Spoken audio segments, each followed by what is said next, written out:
आज हम खेजरली गांव में मौजूद हैं, जहां पर्यावरण संरक्षण जन यात्रा का समापन हुआ है। ये आप मेरे पीछे जो ये प्रदर्शनी देख रहे हैं पर्यावरण को लेकर, जहां पॉलीथीन को त्यागने की बात की गई है और पेड़ों को बचाने की बात की गई है, पानी को बचाने की बात की गई है, पेड़ों को उगाने की भी बात की गई है। तो ये पूरी की पूरी रोचक प्रदर्शनी इसमें आप जो देख रहे हैं, ये पूरी की पूरी ये टीम है, इन्होंने तैयार की है। आइए इनसे बात करते हैं। भाई साहब, आपका नाम? मेरा नाम पूनाराम बिश्नोई है। हम अंतर्राष्ट्रीय पर्यावरणविद माननीय श्री खमू राम जी की टीम से हैं और पर्यावरण सेवक की टीम लगभग 2.5 दशक से ये काम कर रही है। और आदरणीय खमू राम जी ने जब मिशन ये 2005 में स्वच्छ भारत अभियान का छेड़ा, उसके बाद में 5 बार अंतर्राष्ट्रीय स्तर पर खमू राम जी भारत का नेतृत्व है पर्यावरण के तौर पर कर चुके हैं। और हमारी टीम का जो मिशन का उद्देश्य है, कोशिश पर्यावरण सेवक टीम। और पर्यावरण संरक्षण के बारे में बात करें तो मेरे साथ में भंवरी जी काली राणा है, जो इस टीम के वरिष्ठ महिला सेविका है। और ये वास्तव में एक महिलाओं के लिए सम्मान का विषय है कि इन्होंने वास्तव में अर्थ अवार्ड भी इनको 2022 में मिला है। और इसके साथ साथ में हमारे पर्यावरण टीम के वरिष्ठ सदस्य और गुड़ामालानी दोरीमना के क्षेत्र से माननीय जगदीश प्रसाद जी बिश्नोई, जो स्टेट अवार्डी है, शिक्षक है।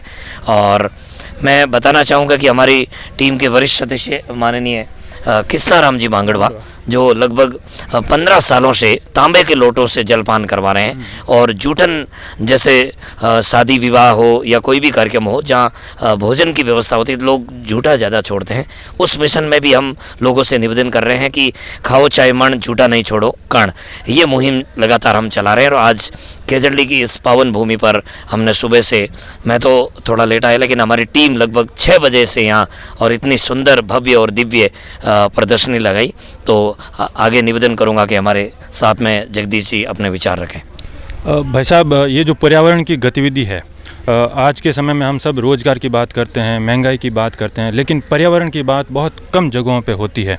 तो ये पर्यावरण के प्रति जो लगाव है, इस लगाव के पीछे आपका क्या मोटिवेशन है? कहाँ से आपका पर्यावरण संरक्षण की गतिविधियों से जुड़ाव उत्पन्न हुआ, और आगे हम सब मिलकर पर्यावरण को बचाएं, इस हेतु हम क्या क्या कर सकते हैं? पर्यावरण के बारे में बात करें तो हमारे जो विष्णु समाज के संस्थापक है संत गुरु जम्बेश्वर भगवान, उन्होंने शुरू से ही ये पर्यावरण के लिए काम किया और हमें पर्यावरण के प्रति जागरूक होने के लिए उस समय ही बोल दिया था कि आने वाला समय बहुत ही पर्यावरण के विपरीत होगा और हमें सभी को मिलकर के पर्यावरण के लिए काम यदि अभी से करेंगे तो आगे वाली पीढ़ी के लिए समस्या नहीं होगी।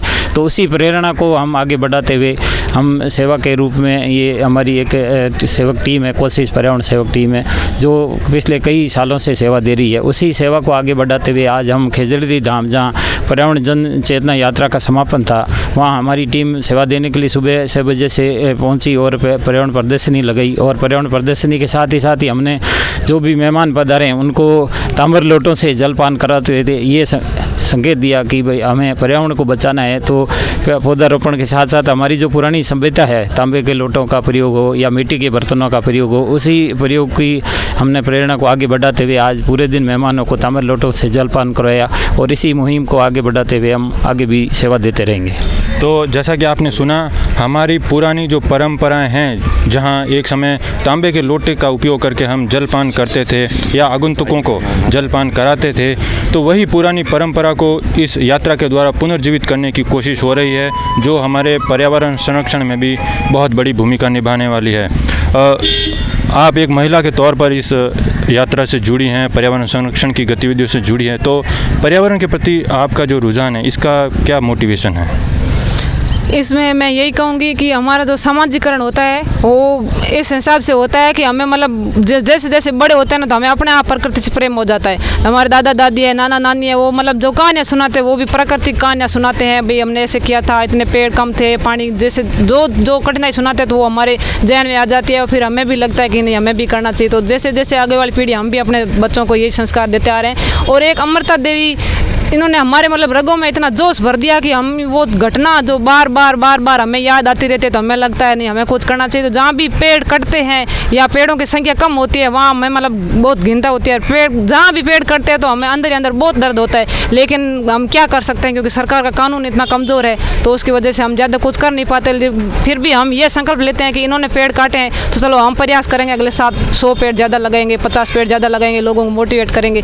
लगभग हमारे यही रहता है। और सबसे पहले जब हमारे समाज के जो पुरुष लोग हैं वो काम करते हैं तो हमें ऐसा मोटिवेशन मिलता है कि वो हम उनके साथ जुड़ने को मजबूर होता है। जैसे खम्मूराम जी है, खम्मूराम जी मुकाम हमारे जंबेश्वर भगवान का बहुत बड़ा मेला लगता है, वहाँ पे पॉलीथीन बीनते हुए घूमते थे। तो जब हम मेले में जाते तो हमारा भी मन करता कि पता नहीं ये कौन है, पॉलीथीन क्यों बीन रहे, इसका क्या कारण है। धीरे धीरे जब हम समझदार हुए, हमें पता चला, तो हम भी उन टीम में जुड़े। अब टीम में जुड़ के हमें भी बहुत ज़्यादा मतलब हौसला मिलता है। और अलग अलग महिलाओं को हम साथ में और महिलाओं को भी जोड़ते हैं। और हमें देख करके हमारे गाँव में जो भी महिलाएँ हैं, जो भी बच्चे हैं, जो भी लड़कियाँ, उनको भी यही मतलब मन में ये भी होता है कि नहीं ये अपने समाज का है, ये अपना धर्म है, तो हमें ये चीज़ें करनी चाहिए। तो इसलिए मेरा तो यही संदेश है सबसे, मतलब यही कहना है कि भाई ज़्यादा से ज़्यादा आप पेड़ लगाओ। अपन कहीं दूसरी जगह नहीं लगा सकते, अपने खेतों की बाढ़ है, उन बाढ़ों में अपन नीम लगा दो, खेजड़ी लगा दो, अपने आप बड़े हो जाएंगे, वहाँ कोई विरोध मतलब कोई दिक्कत नहीं आएगी। और जो पानी बचाने का है वो भी हमें देखना पड़ेगा। पहले मतलब बुजुर्ग लोग कैसे पानी बचाते थे वो कहानी हमें वापस सुननी पड़ेगी, क्योंकि आजकल मोबाइल का ज़माना हो गया है,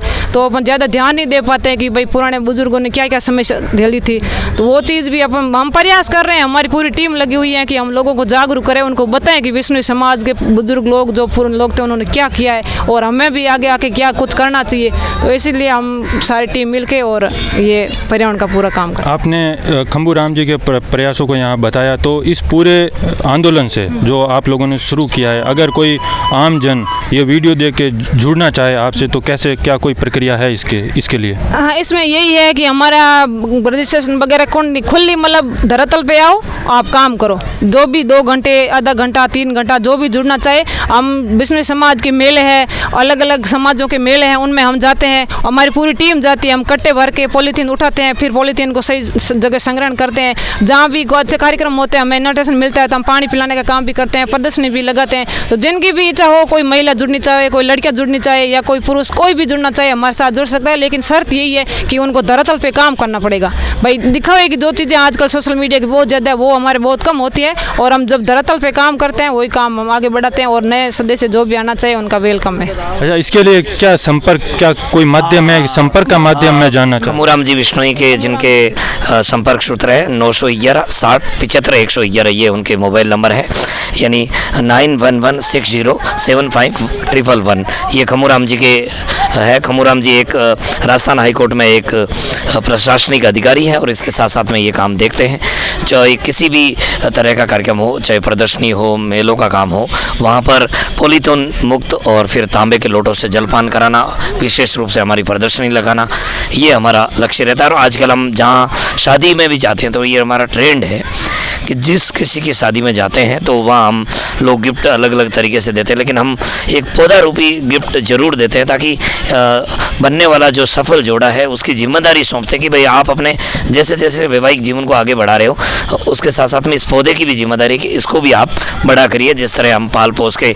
और वेदों में ये महात्म्य भी है पौधों के लिए कि 100 बच्चों को पाल के बड़ा करो और एक पौधे को बड़ा करो, इतना बड़ा पुण्य होता है। तो ये जिम्मेदारी है, ये हमारा मिशन है। विशेष रूप से स्वच्छ भारत अभियान को हम लगातार खम्मूराम जी के नेतृत्व में कर रहे हैं। विशेष रूप से तांबे के लोटों से जलपान करवाना, सभी विशेष रूप से विष्णुई समाज के जितने भी मेले लगते हैं या जोधपुर शहर में जितनी भी प्रदर्शनियां लगती है, जितने भी आयोजन होते हैं, जितनी भी रैलियां होती हैं, उसमें प्लास्टिक मुक्त जितना उस समारोह को बनाया जाए। आज भी चाहे कितने भी बड़े यहाँ चाहे केंद्रीय मंत्री आए, चाहे बड़े बड़े मठाधीश आए, संत आए, वरिष्ठ RSS के अधिकारी आए या स्वयं सेवक के जितने भी पदाधिकारी भारत भर के कोने कोने से आए, लेकिन सबको एक ही शर्त थी कि यहाँ किसी भी तरह की प्लास्टिक की बोतल का पानी का यूज़ नहीं होगा, सबको तांबे के लोटों में, हमने चाहे कितना भी बड़ा VIP मेहमान हो, सबको यही शर्त पे। और ये कार्यक्रम बिल्कुल सफलतापूर्वक संपन्न आपके सामने, और लगभग 5000 के आसपास लोग यहाँ पे पधारे,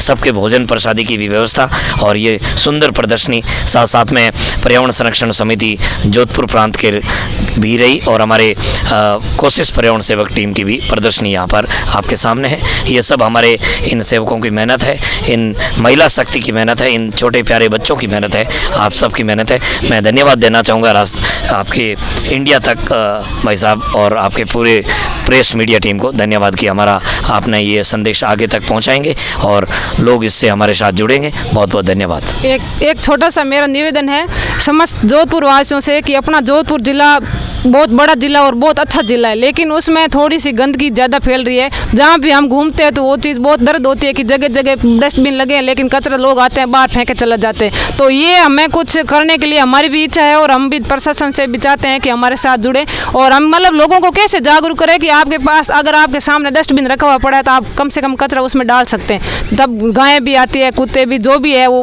पूरा बिखेर देते हैं, रोड पे पूरा कचरा भरा है, मक्खियाँ, पानी, फिर बहुत ज़्यादा गंदगी होती है।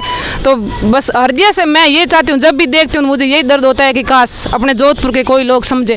खूब हमारे पास सामाजिक आजकल खूब सारे सोशल मीडिया समूह बने हुए हैं, तो युवाओं को ये पहल करनी चाहिए। हम भी प्रयासरत हैं, हम भी आगे आएंगे, हम भी उनके साथ आएंगे, लेकिन हमारी इच्छा है कि जोधपुर में एक ऐसा अभियान चले कि हम इंदौर से कम नहीं है। भाई जोधपुर वासी ये बोले कि अब हम इंदौर से कम नहीं है, तो गंदगी को हम जीरो पे लाना चाहते हैं। तो इसमें हम आपसे भी सहयोग चाहेंगे कि आप लोगों तक जानकारी पहुंचाएं और जोधपुर की गंदगी को साफ करने में हमारी मदद करें। धन्यवाद। तो ये आपने सुना कि एक जो पर्यावरणविद है उनका ये दर्द है कि हमारा जोधपुर जो एक बहुत ही सुंदर सा शहर है, जहाँ का खान पान विश्व प्रसिद्ध है, जहाँ की संस्कृति विश्व प्रसिद्ध है, वो स्वच्छता के मामले में क्यों नहीं नंबर 1 पर है। तो कहीं ना कहीं ये जो शुरुआत हुई है पर्यावरण जागरूकता को लेकर, मैं उम्मीद करता हूँ कि इस मंच के माध्यम से लोग ये समझेंगे कि पर्यावरण हमारे लिए बहुत ज़रूरी है। पर्यावरण का संरक्षण करना उतना ही ज़रूरी है जितना हम एक छोटे से बच्चे का शुरू से ही संरक्षण करते हैं, क्योंकि इसी पर हमारा जीवन टिका हुआ है। कैमरामैन पंकज के साथ शैलेंद्र, इंडिया तक।